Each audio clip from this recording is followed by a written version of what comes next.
ஒரு இஷ்யூ தான் மேடம். அது உங்கள் பக்கத்தில் இருக்கிற எம்எல்ஏ எங்களுடைய ரெகுலர் அன்னபூர்ணா கஸ்டமர் வரப்பெல்லாம் சண்டை போடுறாங்க அந்த அம்மா கடையில். ஏன்னா எங்களுக்கு நீங்கள் ஸ்வீட்டுக்கு 5% வச்சுருக்கீங்க ஜிஎஸ்டி, இன்புட் கொடுக்குறீங்க. ஃபுட்டுக்கு 5% வச்சுருக்கீங்க, இன்புட் கிடையாது.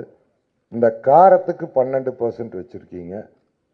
அடுத்தது பேக்கரியில் பார்த்தீங்கன்னா ப்ரெட்டும் பன்னும் விட்டுட்டீங்க. மீதி எல்லாத்துக்கும் அப் டு 28% வச்சுருக்கீங்க. இந்த அம்மா வர வேண்டியது ஜிலேபி சாப்பிட வேண்டியது, அடுத்தது காஃபி கொடுக்கணும், காரம் வேணுங்கிறது. காரத்துக்கு 12ன்னு சொன்னால் உடனே சண்டைக்கு வர்றது. இது டெய்லி எங்களுக்கு நடக்குது பிரச்சனை. ஒரே பில்லில் ஒரு ஃபேமிலிக்கு டிஃப்ரெண்ட்டாக ஜிஎஸ்டி போட்டு கொடுக்கறது கஷ்டமாக இருக்குது. ஒரு பன்னுக்கு ஜிஎஸ்டி கிடையாது, பன்னுக்குள்ளே ஒரு க்ரீம் வச்சுட்டா அதுக்கு 18% ஆயிடுது. கஸ்டமர் என்ன சொல்கிறாரு, நீ க்ரீமே